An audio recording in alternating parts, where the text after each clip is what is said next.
እሱን ለመርሳት የቻልሽውን ያክል ብትሞክሪም ልትረሺው አልቻልሽም። ፎቶዎቹን ደልተሻል።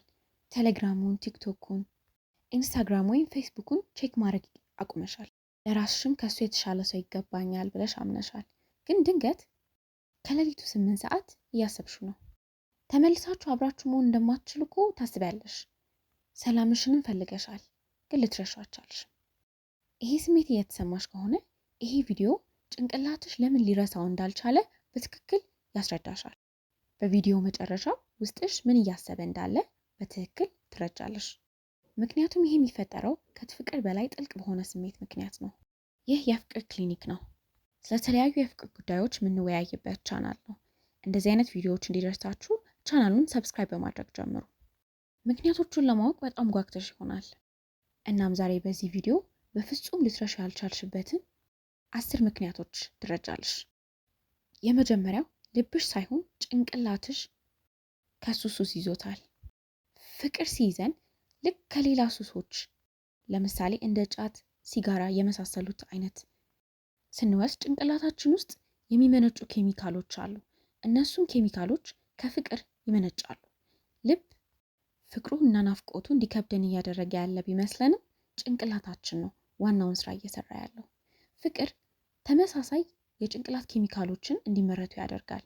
ልክ ሌሎች እንደ ጫት፣ ሲጋራ ያሉ ሱስ የሚያስይዙ ንጥረ ነገሮች እንዲመነጩ የሚያደርጉ ኬሚካሎችን አይነት ለምሳሌ እንደ ዶፓሚን፣ ኦክሲቶሲን እና ሴሮቶኒን የሚባሉ።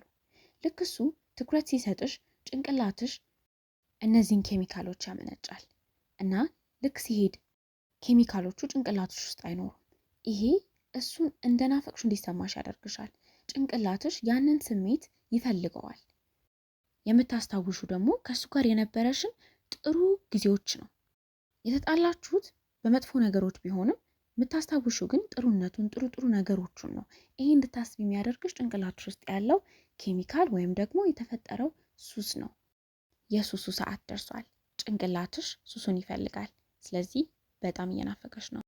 ከዚህኛው በላይ ግን ሁለተኛውና ሶስተኛው ይበልጥ ለምን ልትረሺው እንዳትቻልሽ ሊያስረዱሽ ይሞክራሉ። ሁለተኛው ምንድን ነው? መቋጫ አላገኛሽም፣ መልስ አልሰጠሽም። በትክክል ቻው ተብላችሁ አልተለያያችሁም። የተለያያችሁበትን ምክንያት በግልጽ ጭንቅላትሽ አያውቁም፣ አልተብራራልሽም።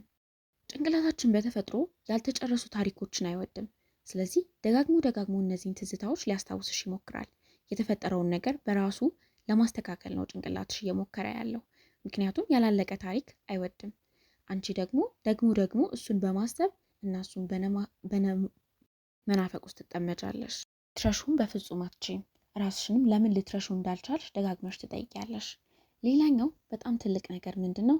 በጣም ብዙ ነገር ከፍለሽበታል። ጊዜሽን፣ ኃይልሽን፣ ኤነርጂሽን፣ ትኩረትሽን፣ እምነትሽን፣ ጥረትሽን፣ ሁሉን ነገር ለዚህ ፍቅር ሰጥተሻል እና በድንገት ይሄ ነገር ሲያበቃ ብዙ ነገር ያረግሽለት፣ ብዙ ነገር ያወጣሽበት ነገር ስለሆነ ጭንቅላትሽ ይህንን መቀበል ይከብደዋል። ይህንን እጦት መቀበል አይፈልግም። ራስሽ ላይ የሆነ አካልሽን እያጣሽ እንደሆነ እንዲሰማሽ ያደርግሻል። ስለዚህ ደግመሽ ስለሱ ማሰብ ትቀጥያለሽ፣ ስለሱ ማሰብ ትጀምሪያለሽ። የሰጠሽውን ነገር እንዲመለስልሽ ይሞክራል ጭንቅላትሽ። ያወጣሽውን ጥረት፣ ያወጣሽውን ኤፈርት እንዲመለስለት ይፈልጋል። ስለዚህ ደጋግሞ ስለዛ ነገር ያስባል ማለት ነው። ማጣቱን መቀበል አይፈልግም። አራተኛው ምንድን ነው? ማንነትሽ ሆኗል። እሱ ጋር ፍቅር ብቻ አልነበረም የነበረሽ፣ የህይወት ዘይቤ፣ የህይወት ድግግሞሽ ነው ያለሽ። ጠዋትሽ፣ ማታሽ፣ ሀሳቦችሽ፣ እቅዶችሽ፣ ሁሉ ነገር ከእሱ ጋር እያያዝ ነበረ። አሁን ግን ህይወትሽ ባዶ ቦታዎች አሉት። እሱ የነበረባቸው ቦታዎች ላይ ባዶ ቦታዎች አሉት። ለምሳሌ ጠዋት ስልክ ያወራሽ ከነበረ ወይ ማታ ስልክ ያወራሽ ከነበረ ያ ቦታ ክፍት ነው። ከለመደው ጭንቅላትሽ ከነበረው ድግግሞሽ የተለየ ነገር ኤክስፒሪየንስ እያደረገ ነው ማለት ነው። ይሄ እየናፈቀሽ ብቻ አይደለም፣ እሱ ያለ የነበርሽውን ማንነትሽን ጭንቅላትሽ እየናፈቀው ነው። ሁሉን ነገር በአንድ ጊዜ መቀየር እንዲከብድሽ ይሆናል፣ ለጭንቅላትሽም ይከብደዋል። ስለዚህ ደጋግመሽ ለሱ በማሰብ ትጠመጫለሽ። ይሄ ከሰባተኛው ምክንያት ጋር በጣም ተያያዥነት አለው። ስለዚህ ሰባተኛውን ምክንያትም በትኩረት ማዳመጥ አለብሽ። አምስተኛው ጭንቅላትሽ ያለፈውን ነገር በጣም ውብ አድርጎ ይስለዋል። የምታስታውሹ ሳቃችሁን፣ ደስ የሚለውን ቴክስታችሁን፣ ጥሩ ትዝታዎቻችሁን ነው። ግን ግራ ያጋባሽ የነበረውን ስሜት፣ እያስለቀሰሽ የነበረውን ነገሮች እና ደግሞ ሲያዋርድሽ ክብር ሳይሰጥሽ ሲቀር የነበረውን ያስከፋሽን ጊዜያት ይረሳዋል። ጥሩ ጥሩ ነገሮቹን ብቻ ያስታውስሻል። ጭንቅላትሽ ትዝታውን የሚሰራው ልክ እንደ ቆንጆ ፊልም አድርጎ ነው። ጥሩ ጥሩ ነገሮችን ብቻ ልክ እንደ ማስታወቂያ እነሱን ብቻ መርጦ ያስታውሳል። እና ይህን ደግሞ መርሳት አትችይም። ደስ የሚል ነገር ነዋ። ራስሽን እንደውም ለምን ከሱ ጋር እንደዚህ አይነት ሁኔታ ውስጥ ገባው፣ ለምን ተለያየው ብለሽ እንድትወቅሺና እንድትጠይቂ ያደርግሻል። ስድስተኛው ከሀሳቦችሽ ጋር እየተፋለምሽ ነው። ይህ ማለት ምንድን ነው? እሱን መርሳት አለብኝ ብለሽ ለጭንቅላትሽ በነገርሽ ቁጥር ጭንቅላትሽ ደግሞ እስኪ ስለሱ እናስብ ብሎ ይተረጉመዋል። ይሄ ማለት ሪባውንድ ቶት ኢፌክት ይባላል በእንግሊዝኛው። ሁል ጊዜ ጭንቅላትሽ ላለማድረግ የምትሞክሪውን ነገር ይሄን ነገር ማድረግ የለብኝም ብለሽ ለጭንቅላትሽ የምትነግሪውን ነገር ለማድረግ ይሞክራል፣ ይቆያል። ያ ነገር እያደረግሽው እንዲቆይ ያደርግሻል ማለት ነው። ስለዚህ እሱን ለመርሳት በጣም ደጋግመሽ ባሰብሽ ቁጥር እሱን አለመርሳትና እሱን ማስታወስ የባሰ እየተደጋገመ ይመጣብሻል ማለት ነው። ስለዚህ ይህንን ማድረግሽ በራሱ ለጭንቅላትሽ እሱን መርሳት አለብኝ ብለሽ ለማስገደድ መሞከርሽ እሱን እንድታስታውሺ ከሚያደርጉሽ ነገሮች ውስጥ ይሆናል። ከእሱ ጋር ያለምሽውን የወደፊት ህይወት እያጣሹ ነው። ይሄ በጣም ጥልቅ ነው። እያለቀሽ ያለሽው ስላለፈው ነገር አይደለም። ሰውነትሽ እያዘነ እየተጎዳ ያለው ስላለፈውና ስላጣሹ ነገር አይደለም። እያዘንሽ ያለሽው ወደፊት ይኖረናል ብለሽ እያሰብሽ ላለሹ ነገር ነው።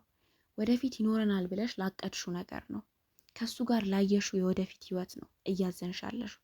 ጭንቅላትሽ እየተጎዳ ያለው በዚህ ምክንያት ነው። ሳታዩ በተደጋጋሚ አስበሹ ላጣሹ የወደፊት የሚያምርና ውብ ህይወት ነው እያዘንሽና እያለቀሽ ያለሹ።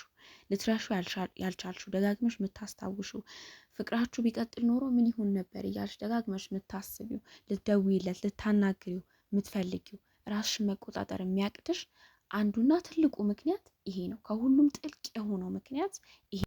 ስምንተኛው ልብሽና ጭንቅላትሽ የተለያየ ኢንፎርሜሽን ነው ያላቸው። ጭንቅላትሽ ይሄ ሰው ላንቺ እንደማይሆን ገብቶታል። ስታቋርጡ እኮ እንደማይሆን ተረድተሽዋል። አይሆንም ብለሻል። ልብሽ አሁንም ከሱ ጋር ነው ያለው።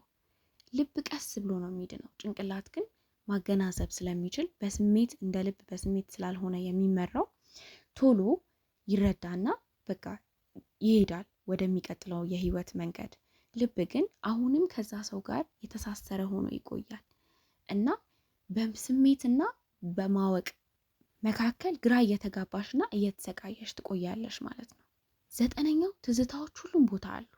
ከሱ ጋር በጣም ጥልቅ ትዝታ የሰጠሽ ዘፈን ልትሰሚ ትችያለሽ።